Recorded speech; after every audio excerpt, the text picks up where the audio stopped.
저는 사람을 만나면 항상 궁금한 것이 있습니다. 뭐가 궁금하냐면 예수를 믿는가 하는 게 궁금합니다.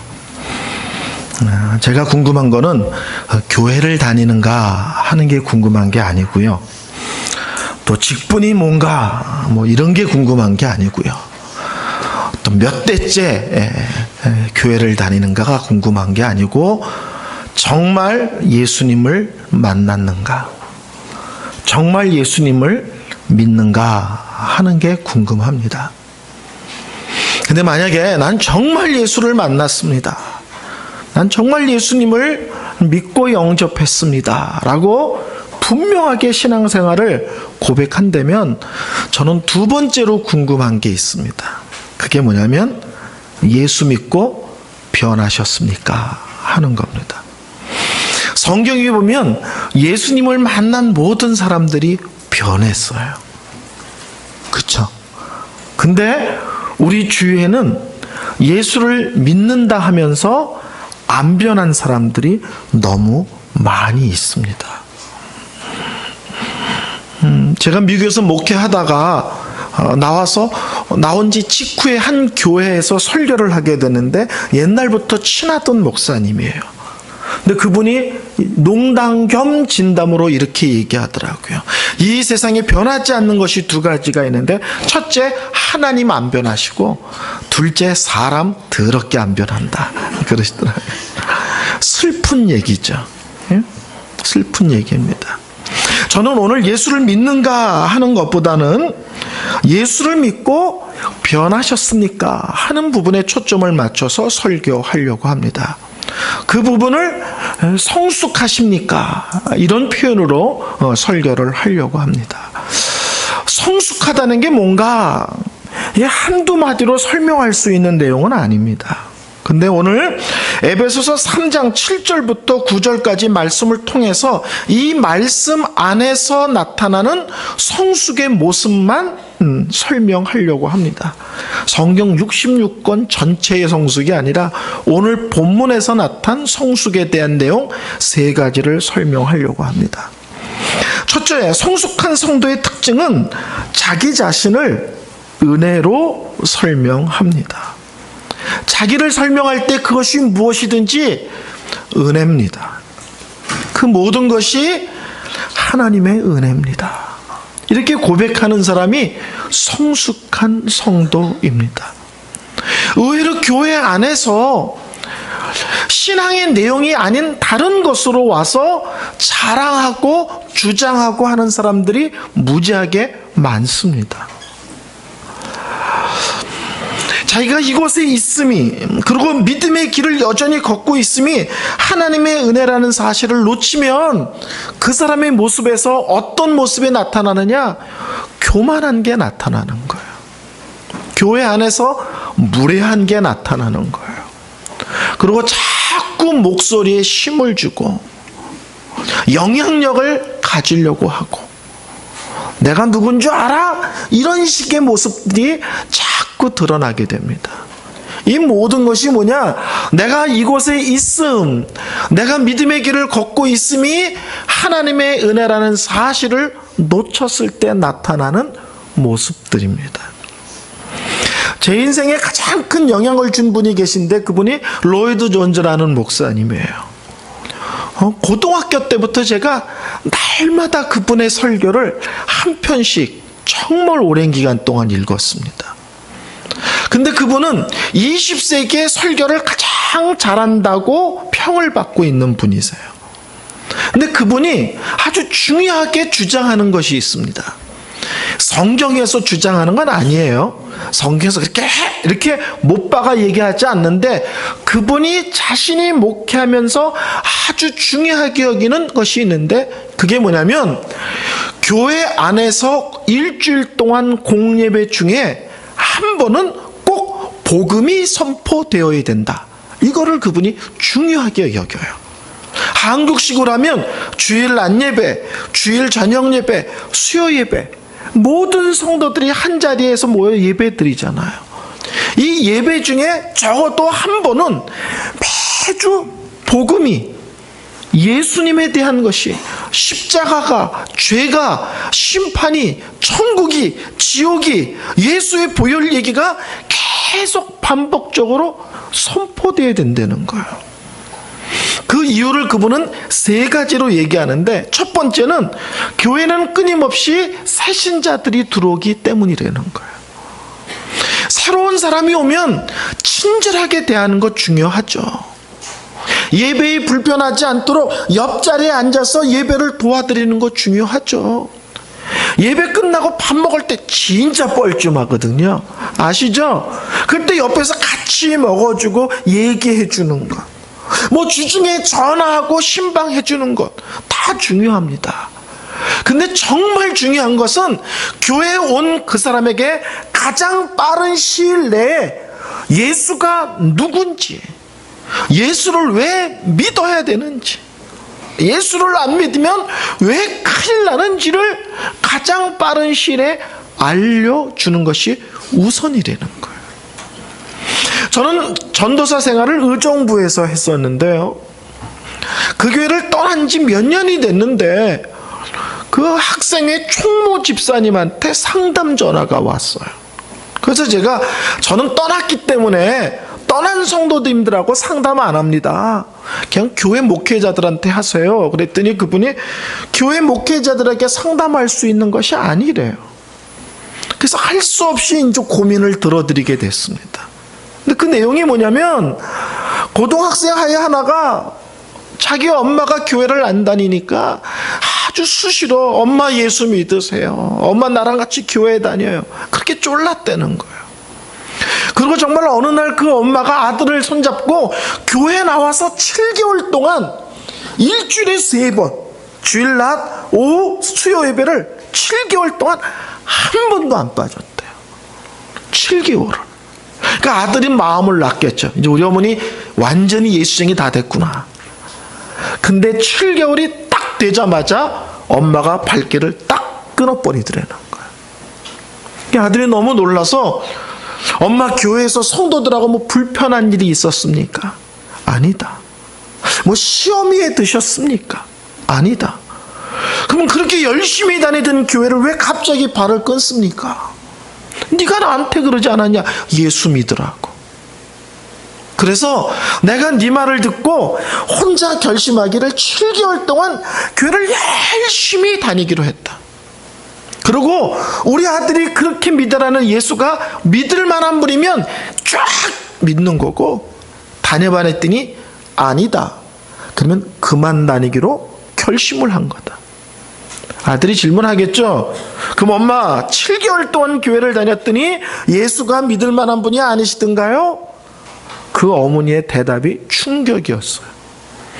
내가 예수가 궁금해서 교회 갔는데 7개월 동안 아무도 예수가 누군지 얘기해 주지 않더라. 아무도.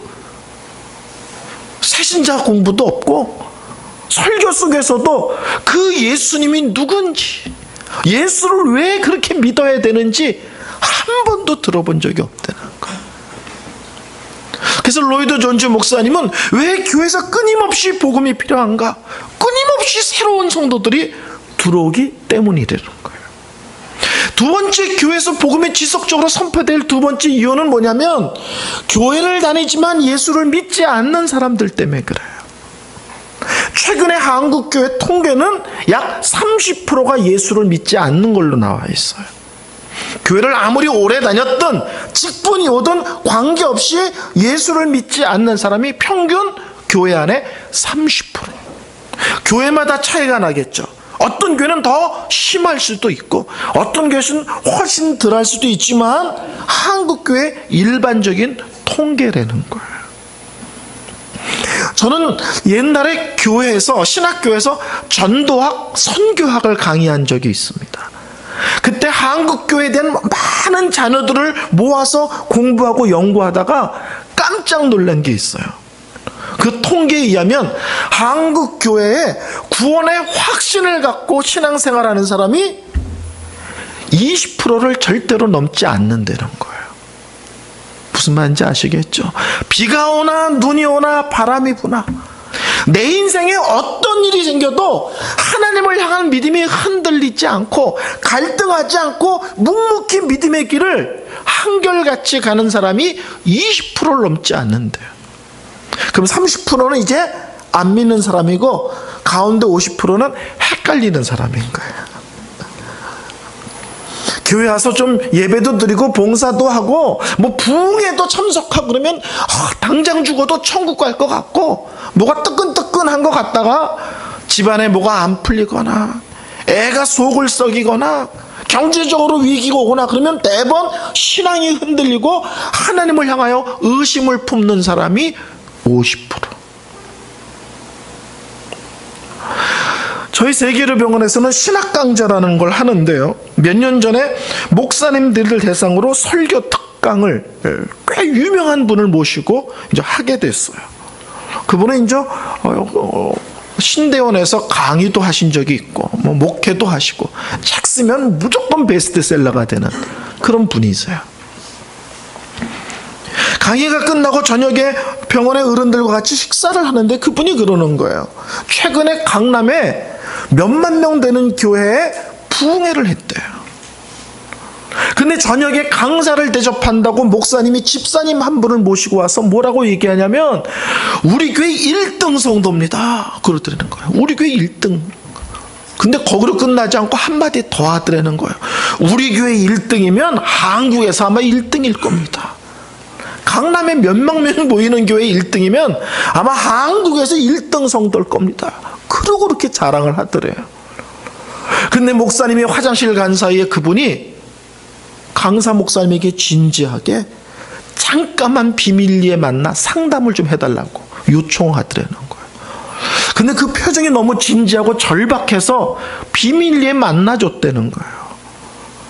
근데 그분이 하는 얘기가 목사님, 제가 교회 일이라면 재정이든 시간이든 최선을 다합니다.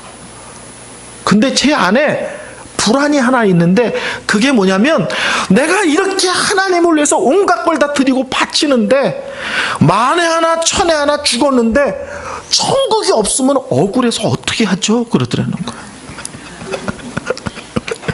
내가 이렇게 목숨을 거는데 만에 하나 천에 하나 천국이 없으면 억울해서 어떻게 하죠? 사람들 보기에는 1등인데 아직 믿음의 기본조차도 점검되고 확인되지 않은 분입니다. 제가 목회할 때도요, 하여튼 예배 빠지는 법 없고요, 교회 구중일할 때 안 나타나는 법 없고요, 물론 11조 하고요, 인간성도 좋아요. 근데 제가 제자 훈련하면서 첫 시간에 예수를 믿습니까? 근데 그분이 눈을 동그랗 뜨고 안 믿는데 그러는 거예요. 예배를 빠지지도 않고 11조도 하고 온갖 구준일 다 하고 그럼 우리 믿음 좋다고 생각하는데 그분에게 예수를 믿습니까? 아니라는 거예요. 그러면 이럴 때 교회가 좋아서 교회가 너무 재밌어서 오는 거라는 거예요. 제가 깜짝 놀랐어요. 내가 그분에게 예수에 대해서 묻지 않았다면 저는 그분이 신앙이 좋은 사람인 줄 알고 분명히 직분도 줬을 거예요. 나중에 그분이 구원에 대한 성경 공부를 하고 예수를 고백하면서 울면서 이 놀라운 예수를 왜 이제 얘기해 주냐고 화를 내더라고요. 울면서. 내가 그렇게 오래 교회를 다녔는데 이 놀라운 예수를 왜 이제 얘기해 주냐. 세 번째입니다. 왜 복음이 계속 들려줘야 되는가? 세 번째는 이미 예수를 믿은 지 오래된 사람들을 위해서 그렇다는 거예요. 저는 실제는 그 얘기를 하고 싶은 겁니다. 교회를 오래 다니면 또 교회에서 직분을 오래 감당하면 어느 때부터인가 그것을 당연시 여깁니다. 내가 여기 앉아있는 게 당연합니다. 내가 하나님의 자녀인 것이 당연합니다. 교회에서 나한테 직분은 게 당연합니다. 도리어 직분을 안 주면 섭섭하죠. 교회가 잘못한 거죠. 목사님이 큰 실수한 거예요. 그래서 어느 때부터인가 내 신앙의 모든 것이 당연한 것으로 자리를 잡습니다. 그게 실제로는 영적으로 병든 증거입니다. 성도 여러분, 예수를 믿은 지 10년이 되고 20년이 되고 30년이 되는데도 불구하고 여전히 내가 하나님의 자녀라는 사실이 감사고 기쁨이고 감격이십니까? 그건 그냥 원래 그런 당연한 겁니까? 오늘도 그게 감사하십니까? 내가 예수를 믿는데 여전히 믿고 여전히 이 예배의 자리를 지키고 있는 것이 주일날이니까 가는 거지가 아니라 내가 여전히 믿음의 길을 한결같이 걷고 있는 것이 하나님의 특별한 은혜라는 것을 알고 계십니까? 나 같은 자를 구원해 주신 것만 해도 감사한데 하나님이 나를 쓰시겠대요. 직분 안 주셔도 되는데 또 직분까지 주어서 어떤 일을 어느 때는 앞장서서 하래요. 그게 은혜고 그게 영광인 것을 알고 계십니까? 우리는 어느 때부터인가 교회를 오래 다니면 모든 게 다 당연한 거예요. 그리고 그 당연한 것이 나에게 적용되지 않을 때 화가 나고 섭섭하고, 그때부터 교회에서 목소리를 높이는 사람으로 변해버립니다. 제가 목회하면서 가장 힘든 것 중에 하나가 직분자를 세우는 거예요. 투표를 하면 이제 목사가 발표해야 되잖아요. 됐다 안 됐다. 떨어졌다는 얘기를 하는 게요, 정말 죽는 것만큼 괴롭습니다. 떨어지면 당사자는 창피하죠. 무안하고 당분간 교회 올 때 너무 힘들고 뭐 이해합니다. 그렇지만 목사도 말할 수 없는 고통이에요. 그거를 얘기해야 되니까. 근데 제가 목회할 때 처음에 안수 집사님 한 분이 떨어지셨어요. 예배가 끝나고 제가 나도 힘들고 그분도 힘들고 그래서 손을 벌리고 갔어요. 제가 집사님 그러죠. 그 남자끼리니까 좀 그냥 이런 거 하시고 하여튼 그분이 됐습니다. 가까이 오지 마십시오. 그렇죠. 다음 주에 깔끔하게 교회를 떠나시더라고요. 저는 그분이 힘든 것, 괴로운 것, 무한한 것, 창피한 것 이해됩니다. 한동안 힘들겠죠. 그렇지만 하나님이 나에게 직분을 안 주면 하나님은 나쁜 하나님이십니까? 하나님이 나에게 직분을 안 주시면 그때부터 나는 하나님과 관계된 어떤 것도 안 할 겁니까? 나 같은 자를 구원한 게 감사한 거고요. 나 같은 자를 통해서 일하시는 게 놀라운 거고요. 나 같은 자를 세워서 무언가를 하신다는 게 영광스러운 거지 당연한 것 아닙니다. 저는 목사 된 지 이제 꽤 됐습니다. 26년, 27년 뭐 이렇게 됐습니다. 저는 새벽에 병원에서 새벽 예배가 있기 때문에 새벽 예배를 인도합니다. 아침에 면도하고 샤워하고 왁스로 머리 쫙 붙이고 그리고 준비하고 나갑니다. 근데 제가 샤워할 때마다 항상 고백하는 게 있어요. 목사 된 지 26년, 27년 되는데도 아침마다 하나님 오늘도 제가 목사로 살게 해주셔서 감사합니다. 하나님 오늘도 제가 하나님 말씀을 대언하는 설교자로 살게 해주셔서 감사합니다. 20년이 훨씬 넘었는데도 목사인 것을 당연시 여길 때 제가 교회 안에서 무례한 자로 변할 수 있다는 사실을 저는 압니다. 교회에서 되어지는 모든 것들이 기쁨이고 감사가 아니라 섭섭하고 화나는 걸로 변할 수 있는 사람이라는 걸 압니다. 그래서 아침에 새벽마다 샤워하면서 하나님 오늘도 저를 사용해 주셔서 감사합니다. 이 고백을 날마다 일부러 반복적으로 합니다. 내가 걷는 믿음의 길, 나에게 주신 직분과 사명의 길을 당연시 여기지 않기 위해서 그렇습니다. 저는 은혜란 말을 가장 잘 설명할 수 있는 사람이 바울이라고 생각을 합니다. 한번 따라할까요? 은혜란 조금 더 크게 하실 수 있죠. 은혜란 받을 자격 없는 자에게 값없이 넘치게 해주시는 하나님의 호의. 이게 은혜란 말의 정의예요.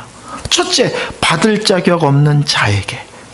둘째, 값없이 그냥 공짜로. 세 번째, 찔끔 조금 아까워하면서가 아니라 넘치게 해주시는 하나님의 호의, 하나님의 긍휼하심이 은혜라는 말의 정의입니다. 저는 바울이 왜 이 말을 그렇게 자주 썼는지가 이해가 좀 돼요. 그날도 이 바울은 예수 믿는 사람들을 가만 안 놔두겠다고 그날도 생각했어요. 그래서 대제사장의 공문을 받아서 예수 믿는 사람들이 있다는 걸 듣고 가만 안 두려고 그날도 이를 악물고 핏발이 서서 달려가고 있었다고요. 예수 믿는 건 다 죽여야 돼. 그냥 예수 믿는 건 다 두들겨 패야 돼. 예수 믿는 건 다 감옥에다 쳐넣어야 돼. 그게 바울의 생각이죠. 그래서 그날도 예수 믿는 사람들을 가만히 안 놔두겠다고 달려가는데 그런 바울 앞에 놀랍게도 예수님이 찾아오십니다. 그런 인간을 우리 예수님이 만나주십니다. 그리고 그 사람의 이름을 불러주세요. 어떻게 불렀을까요? 어이! 그랬을까요? 야! 그랬을까요? 너 사울 일로 와봐. 머리 박아! 그랬을까요? 저는 그런 바울을, 그런 사울을 우리 예수님이 불쌍히 여기는 마음으로 안타까운 모습으로 불렀다고 생각합니다. 사울아, 사울아. 그 모습 그대로를 받아주시고 그런 사람에게 사도라는 엄청난 직분과 사명을 맡기시고 누군가가 바울에게 따졌다고 생각해 보세요. 너 같은 게 어떻게 예수쟁이가 될 수 있어? 너 때문에 피눈물 흘린 사람들이 얼마나 많은데. 바울이 뭐라고 그럴까요? 은혜입니다. 은혜입니다. 하나님의 은혜입니다. 하나님이 그렇게 사람이 없으시되 너 같은 걸 어떻게 사도라는 사명을 주고 그걸 감당하게 해? 바울이 뭐라고 그럴까요? 은혜입니다. 은혜입니다. 하나님의 은혜입니다. 너 같은 게 어떻게 선교사야? 그러게요. 은혜입니다. 은혜입니다. 하나님의 은혜입니다. 아니 어떻게 네가 신약 성경에 반이나 기록해? 이게 말이나 돼? 난 도대체 하나님이 하시는 일 진짜 이해가 안 돼 죽겠네 진짜. 그러게요. 저도 이해가 안 됩니다. 근데 그게 은혜입니다. 아멘. 성도 여러분, 내가 이 믿음의 예수를 믿는다는 것, 내가 여전히 믿음의 길을 걷고 있다는 것, 하나님이 나 같은 자를 통해서 그분의 나라와 그분의 복음과 그분의 영광을 위하여 살게 하고 그 영원한 진리와 거룩의 길을 걷게 하신 것 자체가 은혜입니다. 오늘 본문을 볼까요? 이 복음을 위하여 그의 능력이 역사하던 대로 내게 주신 하나님의 은혜의 선물을 따라 내가 일꾼이 되었노라. 모든 성도 중에 지극히 작은 자보다 더 작은 나에게 이 은혜를 주신 것은 측량할 수 없는 그리스도의 풍성함을 이방인에게 전하게 하시고. 이 짧은 말 속에 바울은 벌써 2번이나 은혜라는 말을 쓰세요. 하나님께서 나 같은 자를 일꾼 삼으신 것 은혜입니다. 그리고 이 놀라운 복음을, 예수를 이방인에게 풍성하게 전하도록 저를 부르시고 사용하시는 것 은혜입니다. 성숙한 성도의 모습 첫 번째, 자신을 언제나 하나님의 은혜로 설명하는 사람입니다. 두 번째 성숙한 성도의 특징은 예수님 닮는 것에 초점을 맞추며 믿음의 길을 걷는 것이 성숙한 성도의 모습입니다. 이 세상 모든 사람에게 있어서 가장 중요한 거는요, 예수 믿는 거예요. 인생 별거 아니죠. 살아보니까요. 저 올해 57 됐거든요. 제가 엉아예요, 엉아. 57 됐는데요. 살 날이 훨씬 얼마 안 남았잖아요. 제가 110살까지 살지는 않을 거 아니에요. 이 인생에서 가장 중요한 것은 이 90살, 100살 이 안에서 예수를 만나는 게 가장 중요해요. 왜? 영원이라는 삶이 기다리고 있잖아요. 그래서 이 세상 사람들에게서 가장 중요한 것은 예수를 믿는 거고요. 이미 예수를 믿은 사람에게 있어서 가장 중요한 것은 날마다 예수님을 닮아가는 거예요. 로이드 존조와 함께 당대에 영국 런던의 또 다른 최고의 설교자가 하는 분 계셨는데 그분이 존 스타트라는 분입니다. 이분이 몇 년 전에 돌아가셨어요. 이분이 돌아가실 때 병석에 누워 계실 때 돌아가시기 얼마 전에 지인이 찾아가서 진지하게 질문을 합니다. 존 스타트 목사님, 예수 믿는 사람들이 마지막 순간까지 가장 집중해야 될 게 뭘까요? 예수 믿은 사람이 주님이 부르시는 그 마지막 순간까지 가장 집중해야 될 게 뭘까요? 존 스타트 목사님이 1초도 망설임 없이 대답했어요. 날마다 예수님을 닮아가는 거예요. 일반적으로 바울 서신은 그렇게 기록되어 있죠. 앞부분에 구원 얘기를 기록한 다음에 그 다음부터는 뭘 얘기해요? 주로 예수님을 닮아가는 걸 얘기합니다. 예수 믿습니까? 예수님이 당신의 구원자 맞습니까?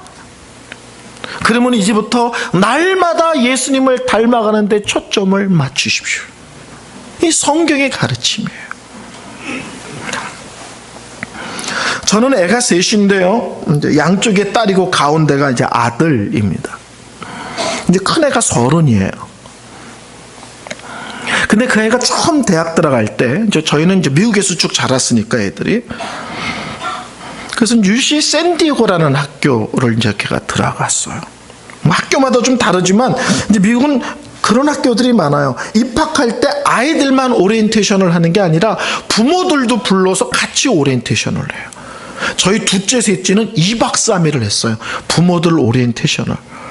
그럼 미국 사람들은 또 다 휴가를 내가지고 학교 근처 호텔을 잡고 그렇게 또 학교에서 훈련을 또 받아요.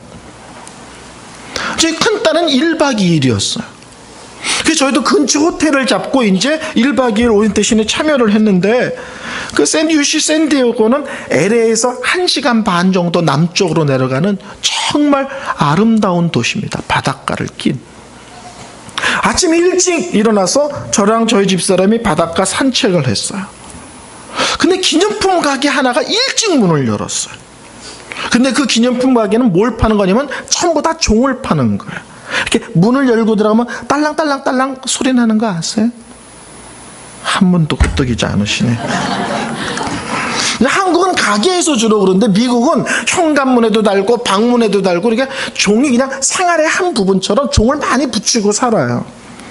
근데 그 종 중에 특이한 종이 하나 있었는데 어떻게 되냐면 종이 있고 철사로 이렇게 연결해서 나무를 이렇게 그다음에 이렇게 해서 또 나무를 이렇게 붙여놨어요.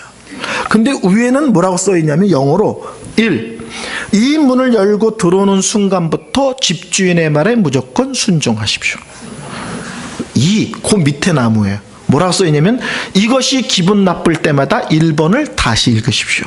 이렇게 써져 있어요. 근데 제가 그걸 보고 그냥 머리가 번쩍했어요. 무슨 말인지 아시죠? 집에 들어와서 밥 먹어! 그러면 배고프지 않아도 먹으라는 거예요. 집주인의 말에 순종해야 되니까.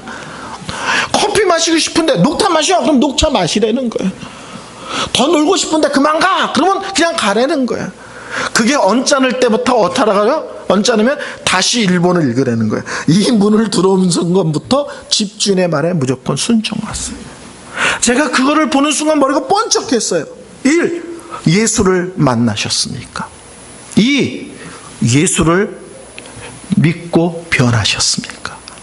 안 변하셨습니까? 다시 1번으로 질문합니다. 정말 예수를 만나셨습니까? 저는 결혼한 지 30년 7개월 됐습니다. 작년이 30주년이었거든요. 5월 달이요. 부부가 같이 사니까는요, 닮아요. 그쵸? 한 분 끄떡이셨어요. 가정사역 설교를 해야 될 것 같은 한 분. 부부가 같이 살면 닮죠. 식성도 닮아요. 그쵸? 성격도 닮죠.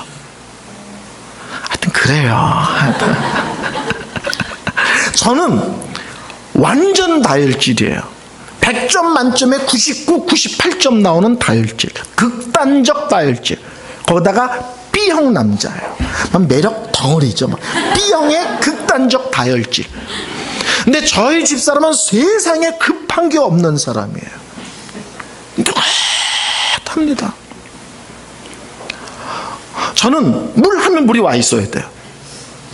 밥 하면 밥이 와 있어야 돼요. 그래서 핸드폰이 왜 생겼는지 아세요? 모르시죠? 하나님이 저를 위해서 허락하신 거예요. 퇴근해서 밥 하는데 밥 안 했는데 그럼 저 숨이 넘어가거든요. 핸드폰이 있으니까 퇴근 시간을 정확하게 가르쳐주고 딱 들어갈 때 밥상이 탁 차려져 있는 거예요. 핸드폰 저를 위해서 하나님이 허락하신 거. 제가 커피, 여보 커피 좀요. 그럼 저희 집사람은 당신은 손이 없어 발이 없어 이런 얘기 안 해요. 착해요. 잔소리 없고 바가지 없고 징징거리는 거 없고 왜 나갔냐 언제 들어오냐 누구 만나냐 묻는 법 없고, 원래 그런지 제가 이렇게 훈련시켰는지 잘 모르지만 하여튼 착해요. 그러니까 커피 한 잔 그러면 군소리 없어요. 근데 2시간 있다 와서 얘기해요. 아까 커피를 했나 녹차를 했나. 안 급해요. 저만 급하지. 2년 전은 저한테 그래요. 제가 면 종류를 좋아하거든요. 여보 물냉면 해줄까 비빔냉면 해줄까. 저는 아내를 사랑해서 이렇게 대답했어요. 당신 편한 걸로. 1시간이 지났는데 냉면이 안 와요. 여보 냉면 어떻게 됐어? 그랬더니 저희 사람이 이렇게 대답했어요. 편한 거라면서요. 응, 안 하는 게 편해요. 세상에 급한 게 없어요. 그래서 제가 미리 아이들한테 유언했습니다. 아빠가 건강에 일체 이상이 없는데 갑자기 심장마비로 죽으면 네 엄마랑 대화하다 죽은 거다. 근데 희한해요. 30년을 사니까요, 제가 어마어마하게 느긋해졌어요. 그리고 저희 집 사람은요, 옛날보다 훨씬 빨라졌어요. 훨씬요. 저는 차를 타고 갈 때 앞에 걸치적거리면 가만 안 있습니다. 막 슉슉슉 이러고 가지. 근데 지금은 고속도로를 달리는데 큰 컨테이너 들어있으면 그 뒤를 1시간 넘게도 그냥 따라갑니다. 숨 안 막혀요 지금은. 근데 지금은 저희 집사람이 뒤로 넘어가면서 추워라 여보 추워라. 30년을 같이 사니까 부부가 닮아가더라고요. 제가 저희 집사람하고 결혼할 때 저희 집사람은 사람들이 이쁘단 얘기 안 했어요. 저랑 30년을 살더니요, 요새 어디 가면요 이쁘다는 얘기를 너무 많이 들어요. 작년 10월에 상견례를 하는데 사돈되는 그 안사돈이라고 그래요. 바깥사돈이라고. 며느리 어머니 되는 분이 안사돈이 저희 집사람을 첫 보자마자 첫 번째 한 얘기가 어머 사모님 왜 이렇게 이쁘세요 예요. 참 신기하죠. 빤듯한 남자랑 30년을 사니까 외모를 닮아요. 같이 왔거든요. 이따 보세요. 깜짝 놀랄 거예요. 어느 때는 남매냐는 얘기도 많이 들었어요. 아, 부부가 같이 사니까 성격도 기질도 식성도 더 나가서 외모도 닮다고요. 그러면 예수를 믿는다는 것은 예수님을 마음에 모신 거고요. 예수님을 믿는다는 것은 예수님과 동행하는 거예요. 나 예수 믿은 지 5년 됐어. 그러면요, 예수님을 마음에 5년 모신 거고 예수님과 5년 동행하신 거예요. 나 예수 믿은 지 20년 됐어. 그러면요, 예수님을 20년 마음에 모신 거고요, 예수님과 20년 동행하신 거예요. 사람이 같이 살고 어울려도 닮는데 예수님을 모시고 그 예수님과 날마다 동행하는데 예수님을 안 닮았다. 예수님을 만나고 안 변했다. 그러면 저는 항상 궁금해요. 정말 예수를 만났을까?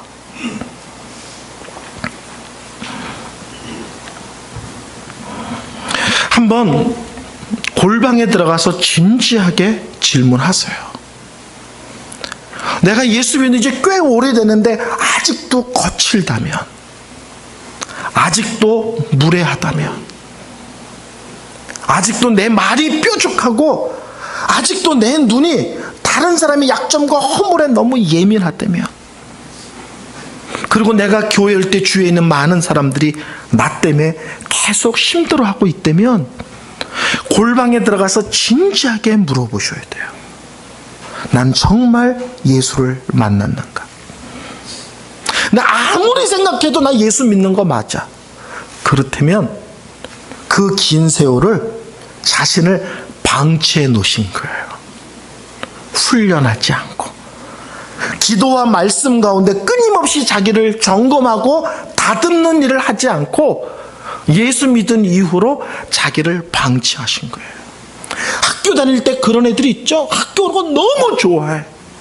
공부 빼고 다 재밌어. 어쩌면 학생인 건 맞는데 딴 거에만 마음 뺏고 살아간 분일 수도 있습니다. 저는 담임 목사를 딱 10년 했습니다. 12월 20일 날 부임해서 12월 19일 날 그 교회를 사임하고 한국으로 나왔습니다. 제가 섬기던 교회는 이민교회니까는요, 20년 동안 우통벗고 싸운 교회입니다. 상상을 초월하는 교회 담임 목사로 부응했어요. 부임했는데 10년 목회하고 주위에 있는 사람들이 저에게 뭐가 남았습니까? 라고 물어보면 저는 언제나 제가 남았습니다. 그렇게 얘기를 해요.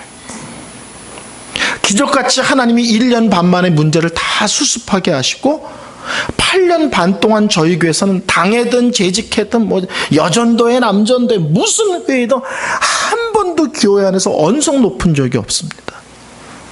오죽하면 저희 노회 목사님들이 이민 목회를 날로 먹는다고 저보고 놀리셨어요. 교회는 9배 정도 부임을 했습니다. 재정도 넉넉해졌죠.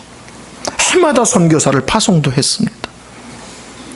근데 뭐가 남았냐고 물어보면 저는 언제나 교회 얘기를 하지 않고 내가 남았습니다. 이렇게 얘기를 해요. 저는 30대 때 주로 학생 사역을 하는 학생 사역 전문가였습니다. 청년 사역을 하면요, 오래 하면 사람이 거칠어집니다. 첫째, 젊은 애들한테 말을 세게 하는 게 효과적이거든요. 선동이 잘 먹히거든요. 두 번째, 설교하는데 앞에 있는 사람들이 다 자기보다 나이가 어린 사람이니까 설교하면서 말과 행동에 조심함이 사라져요. 자기보다 다 어린애니까. 그래서 학생 사역을 오래 하면 여러 가지 이유로 거칠어집니다. 그래서 그때 제가 거친 언행을 많이 했어요. 뭐 예를 들면 이런 거예요. 금식하지 마! 뭐 이런 거예요. 금식하며 비리비리 기도할 바에는 새끼 딴 데 먹고 화끈하게 기도합시다. 그러면 청년들이 막 아멘! 막 하면서 역시 우리 목사는 터프의 음악으로 좋아하거든요. 근데요, 제가 담임 목회를 했더니요, 금식하고 안 하고의 문제가 아니고요, 크고 작은 문제들이 생길 때 교회적으로도 그렇지만 성도들의 삶 속에서도 많은 일들이 벌어지잖아요. 밥이 안 맥혀요. 어느 때 성도들이 물어봐요. 그래도 물은 드시죠? 문제가 너무 심각하면요, 물도 안 넘어가요. 그때 제가 얼마나 목사의 길이 만만치 않은 것을 알지도 못하고 얼마나 큰 소리 쳤는지를 알게 됐어요. 금식하고 싶지 않아도 금식하지 않으면 안 될 일이 끊임없이 생기는 거예요. 교회는 희한해요. 문제가 생겨도 금식하지만 교회 공동체는 은혜로운데 성도들의 삶은 천차만별이잖아요. 이쪽은 애가 아프다 그러고, 이쪽은 회사 문제가 생겼다 그러고, 저쪽에는 무슨 문제라 그러고. 교회는 전체적으로는 교회가 은혜로울 수 있어도 성도들의 삶은 너무 다양하거든요. 끊임없이 기도하지 않고는, 금식하지 않고는, 매달리지 않고는 안 될 문제들이 생기더라고요.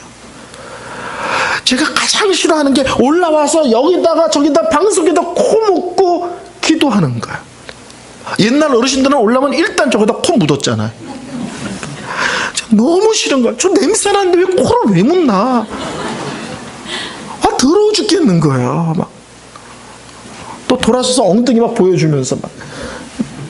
제가 청년들한테 우리 하나님은 의자에 앉아서 기도해도 응답하셔! 막 그따위 소리 했다고.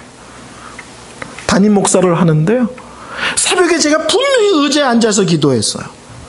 그 눈을 떠봤더니 바닥에서 무릎 꿇고 기도하더라고요. 언제 내려왔는지 생각이 안 나요. 근데 언제부터인가는 무릎을 꿇고 기도하는 정도가 아니라 얼굴을 바닥에다 대고 흙이 묻는지 바닥에서 먼지가 올라오는지 전혀 의식도 하지 않고 얼굴을 바닥에다 묻고 무릎 꿇고 엎드려서 눈물 콧물 쏟으면서 하나님께 매달리고 있더라. 그때 제가 알았어요. 불쌍히 여겨 주옵소서, 뭐 도와주옵소서, 이건 아직도 절박하지 않은 거예요. 절박해지니까 기도가 하나밖에 안 나와요. 살려주시옵소서. 밤이고 낮이고 기도가 하나요. 하나님 살려주시옵소서. 그때 제가 담임 목사 되기 전에 얼마나 무례하고 얼마나 겁이 없고 얼마나 거친 목사였는지를 많이 깨달았습니다. 담임 목사 10년 하고 뭐가 남았냐? 왜? 제가 옛날보다 많이 다듬어졌습니다. 저는 마지막 날 하나님 앞에 갈 때 우리가 한 어떤 일들을 가서 막 한단다고 생각하지 않아요. 우리 하나님이 저한테 이런 거 안 물어볼 것 같아요. 너 방언했어? 막 이런 거 안 물어. 너 사람 쓰러뜨릴 줄 알아? 막 이런 거 안 물어볼 것 같아요. 근데 이런 거 물어볼 것 같아요. 너는 사랑의 목사였니? 너는 온유한 목사였니? 너는 겸손의 목사였니? 너는 연약한 성도들을 돌아보는 목사였니? 허물이 있는 사람을 덮어주고 그리고 그 사람을 오래오래 참고 기다려주는 목사였니? 이게 다 뭐예요? 예수님의 모습이죠. 저는 마지막 날 이를 들고 간다고 생각하지 않고 하나님의 말씀과 기도와 성령 안에서 아름답게 다듬어진 나 자신을 들고 하나님 앞에 쓴다고 믿습니다. 오늘 사도 바울은 이렇게 얘기합니다. 모든 성도 중에 지극히 작은 자보다 더 작은 나에게 이 은혜를 주신 것은.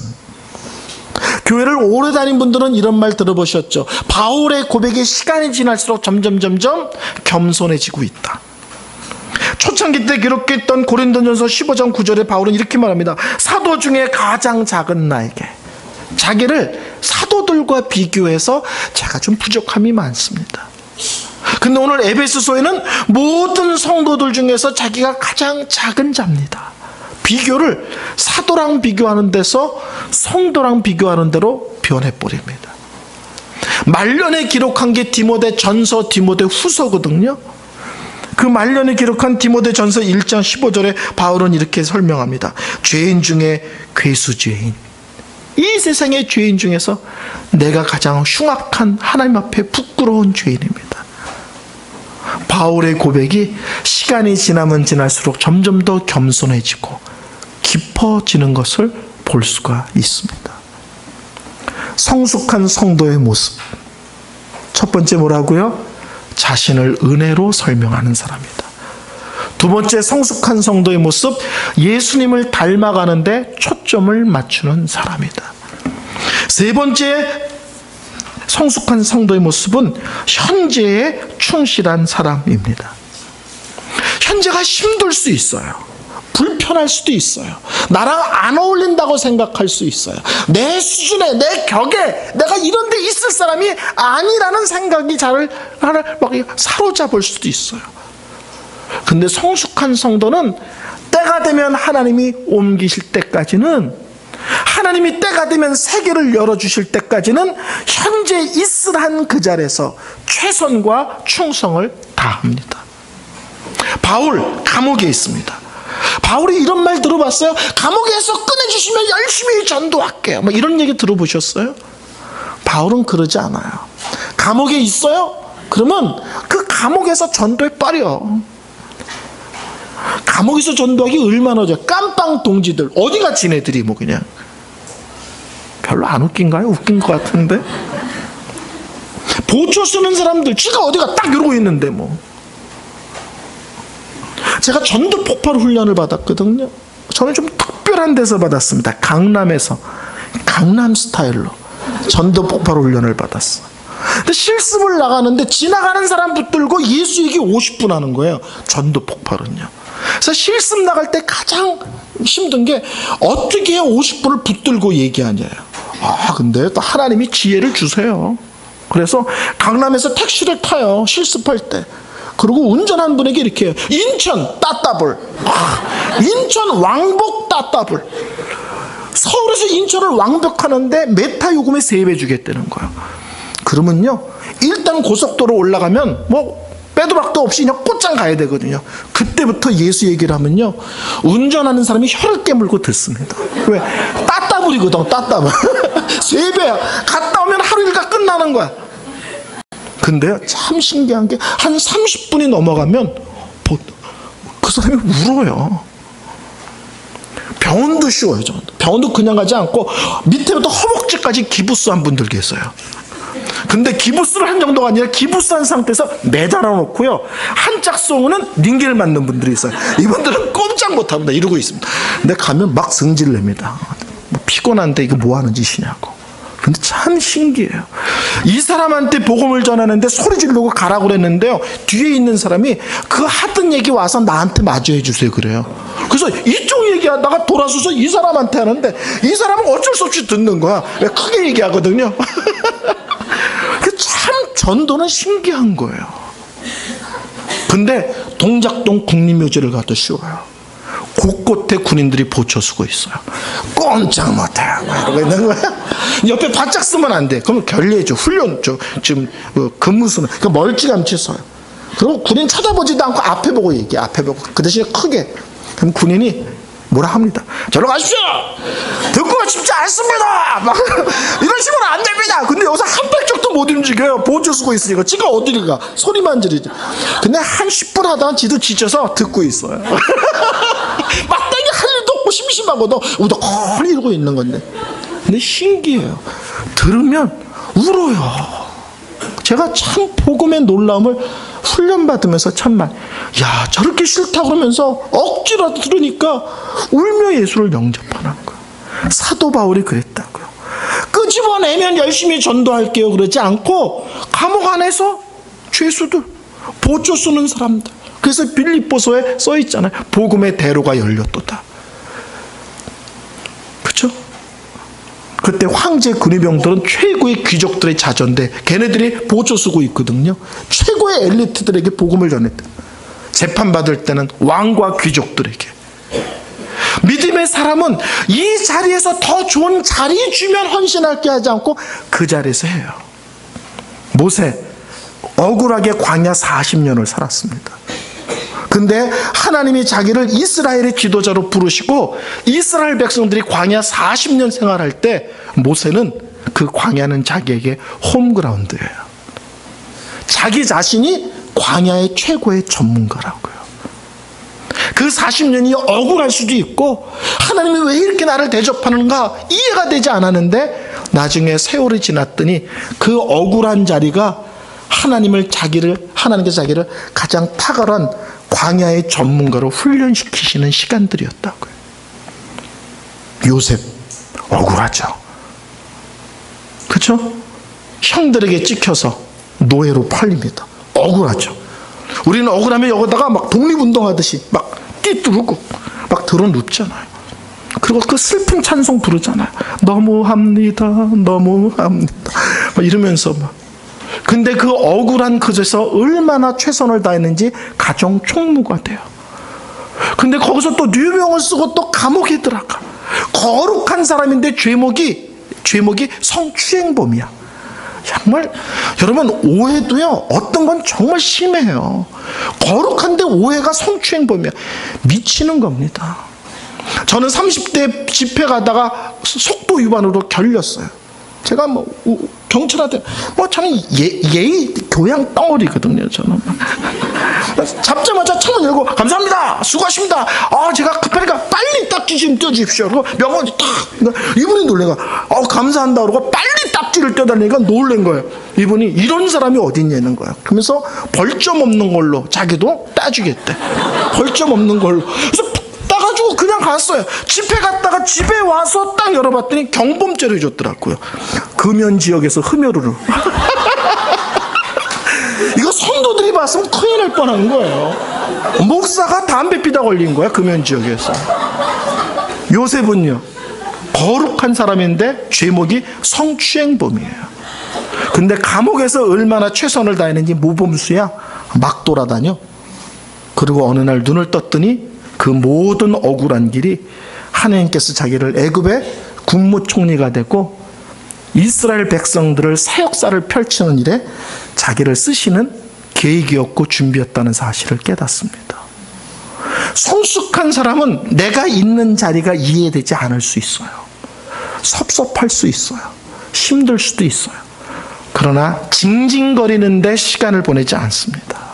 옮겨달라는 아우성에 힘을 쓰지 않고 일단 현재 있는 자리에서 최선을 다합니다. 그게 성숙한 사람의 모습이에요. 바울 감옥에 있습니다. 감옥에서 최선을 다합니다. 오늘 일이죠. 이방인에게 복음을 전하게 하시고, 그 당시 이스라엘 사람들에게 이방인은 개 같은 이방인, 접촉하는 것 자체를 부정하게 생각하는 이방인이에요. 근데 하나님이 자신을 그 부정한 이방인을 대상으로 사역하는 사도로 세우셨어요. 그때부터 사도 바울은 자기의 사역을, 자신을 이방인의 사도라고 부르시면서 그 사명과 부르심을 영광과 특권으로 감당합니다. 이방인들을 만나는 건데, 이방인들과 뒹구는 건데, 하나님이 부르시고 하나님이 세우셨으면 저는 이방인의 사도입니다. 제가 제 간증이 있는데 시간이 너무 길어서 안 해야 될 것 같아요. 너무 은혜로운 간증인데. 보통 이러면 하라는데 여기는 하라는 말을 안 하네요. 저도 자존심이 있어서 안 합니다. 성도 여러분, 여러분에게 허락한 자리가 있어요. 가정에서의 자리, 교회에서의 자리, 직장에서의 자리. 그 자리가 이제 힘들 수도 있고요, 이해되지 않을 수도 있고요, 섭섭할 수도 있어요. 근데 하나님이 있으라 하셨죠? 지금 있죠? 그럼 이유가 있을 거예요. 그리고 때가 되면 하나님께서 조절해 주십니다. 그때까지는 그 자리에서 징징거리는 게 아니고 그 자리에서 최선을, 충성을, 그리고 집중을 다하는 것이 성숙한 성도입니다. 저는 오늘 이 아침에 재직 헌신 예배를 드리면서 성숙에 대한 모든 얘기를 한 것은 아닙니다. 다만 에베소서 3장 7절부터 9절을 통해서 성숙을 세 가지로 설명했습니다. 첫째, 성숙은 자신을 끊임없이 은혜로 고백한다. 두 번째, 성숙한 성도는 예수님을 닮아가는데 항상 초점을 맞춘다. 세 번째, 성숙한 성도는 지금 나에게 허락한 그 자리가 적어도 현재는 하나님이 허락하신 자리이기에 그 자리에서 집중하고 최선을 다한다.